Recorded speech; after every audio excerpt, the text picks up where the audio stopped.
Alright, so we're going to be making boiled cookies, or drop cookies, whatever you want to, no-bake chocolate oatmeal cookies, whatever you want to call them. They have many names. I have about a cup of butter melted in, and I have it on medium to low heat.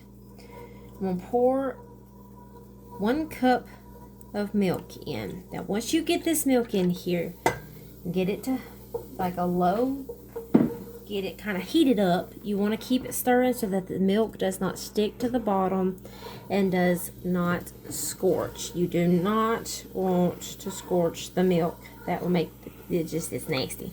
Makes the cookies nasty, everything nasty. Alrighty, I'm gonna let this kind of heat up just a touch, take the coolness off that milk.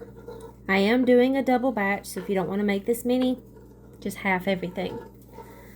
Alright, now the next thing is the sugar. For a double batch, it says to do about 4 cups of sugar. I'm only going to do 3 because we don't want it like super sweet. Too sweet.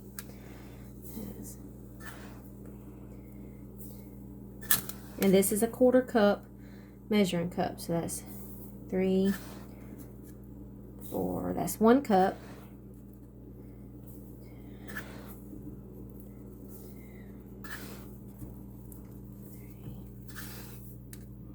It's 2 cups.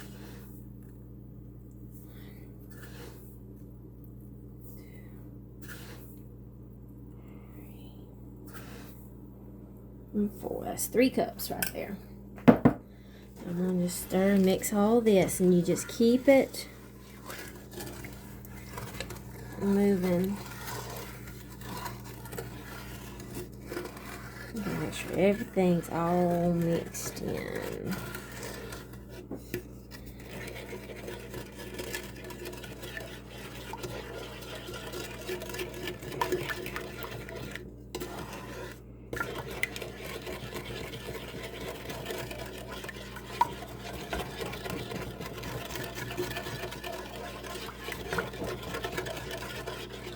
Alrighty, then we need to do 4 tablespoons of cocoa powder.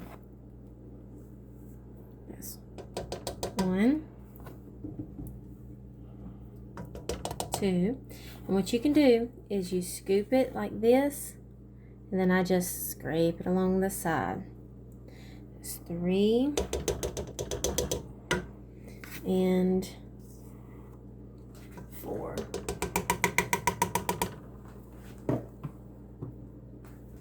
Alrighty, and then we'll mix that in.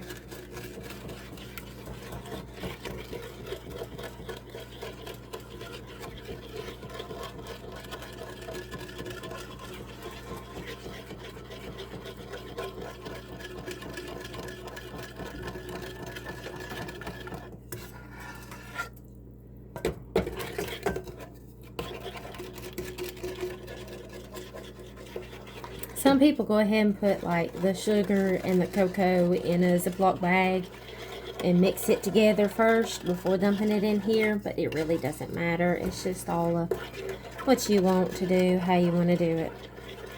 This is probably this is the most hands-on part of the process, because you have to keep this stirring so that the sugar doesn't stick, the milk doesn't scorch, all of that.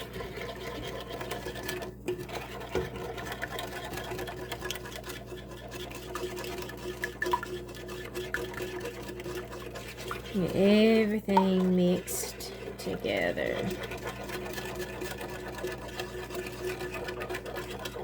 You can use a spoon or a whisk. It doesn't matter. Some use a whisk just to make sure that the little clumps of cocoa get dissolved properly, but I found it doesn't really matter, because they eventually kind of pop up, and when it starts boiling that little bit, it'll get them.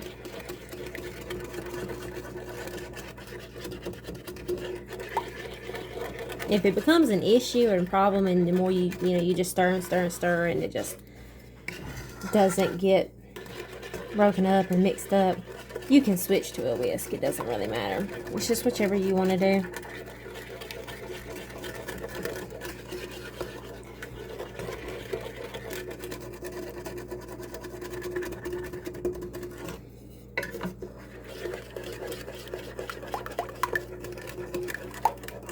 But it'll get smoother the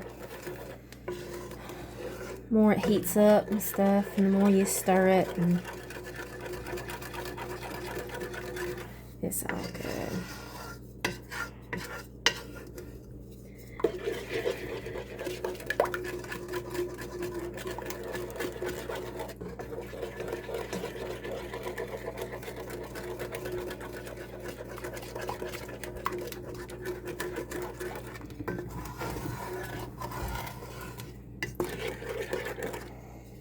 See, there's a few clumps that are kind of giving me a bit of an issue. You can always get them up on the side and kind of bust them up like that.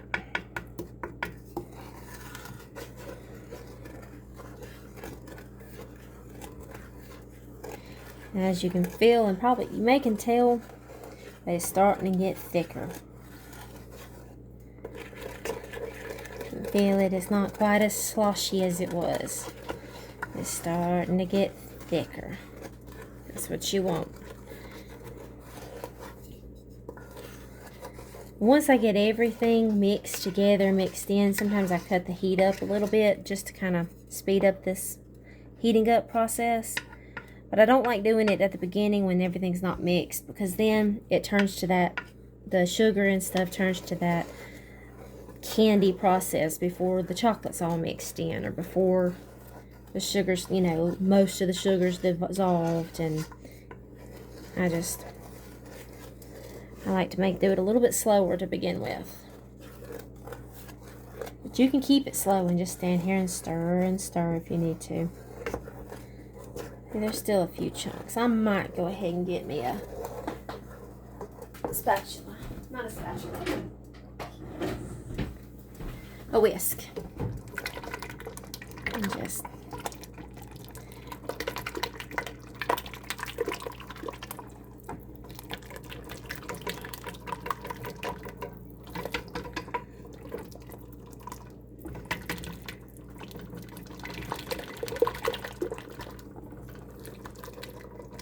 there we go. Yeah, I had some little troublesome clods, whatever you want to call it.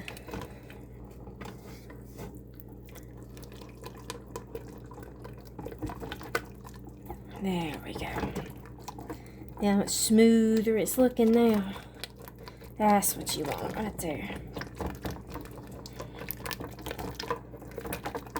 Oh. Now we'll put that down somewhere, because I may probably make another batch at some point, and I might need to use it again. There we go. Now then. Now what I'm going to do is I'm going to cut the heat up just a touch to about medium. Not a whole lot. You don't want this too hot too fast, because it will scorch it, and then your cookies are nasty. Burnt flavored. We don't want burnt flavored cookies. And you just, like I said, you have to keep stirring. Make sure that that bottom doesn't settle and scorch and stuff.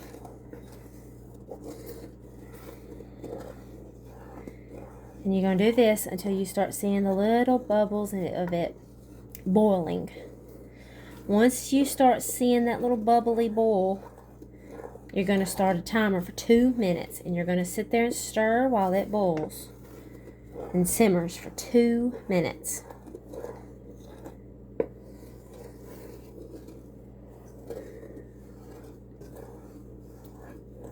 It's getting thicker.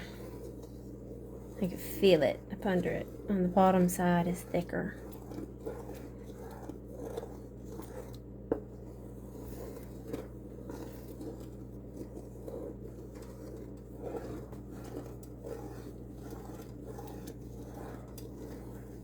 You're starting to see a few little bubbles trying to pop up.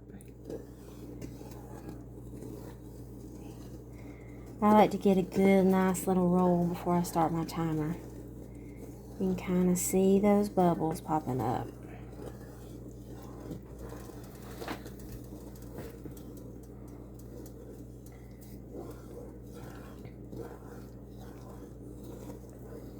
Alright, there we go.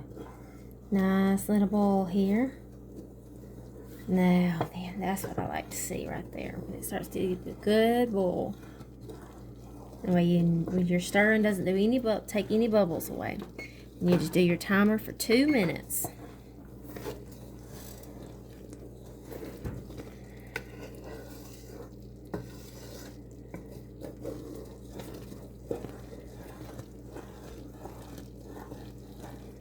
Alright. At this point, if you want, you can cut it down just a touch back to that medium-low heat, and it's going to keep its boil. That just makes sure it doesn't get too hot.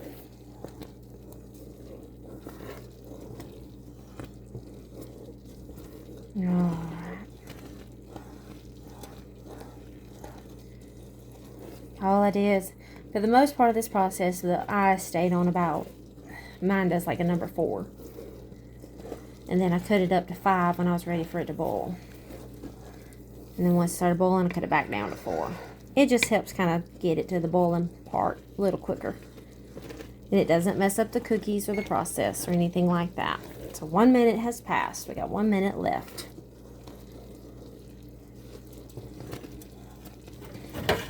And then once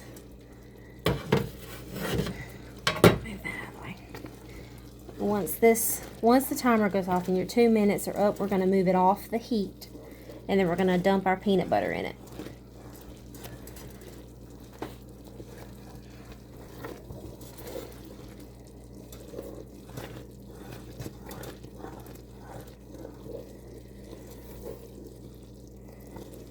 All this boiling is doing is it's taking that dissolved sugar and turning it into like a candy, kind of a soft candy.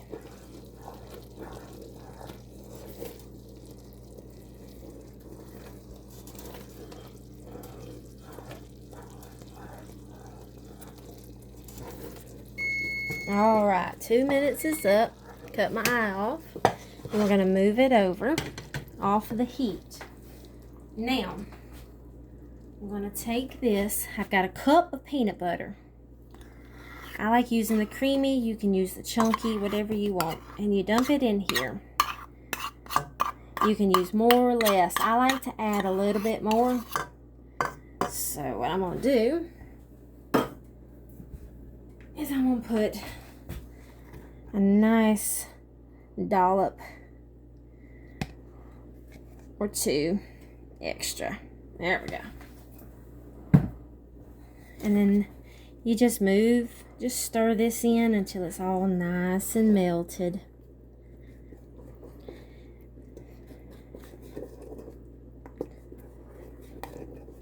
All these peanut butter clumps is all nice and melted in.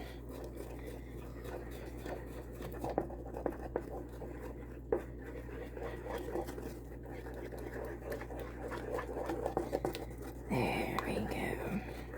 It's starting to get there. There's still a few clumps.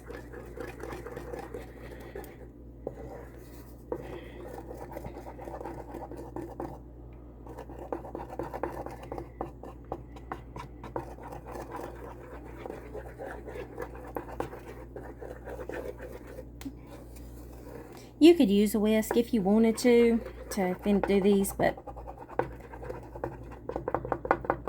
you just kind of chop at it and just swirl it like this with a spoon, and it'll get it all.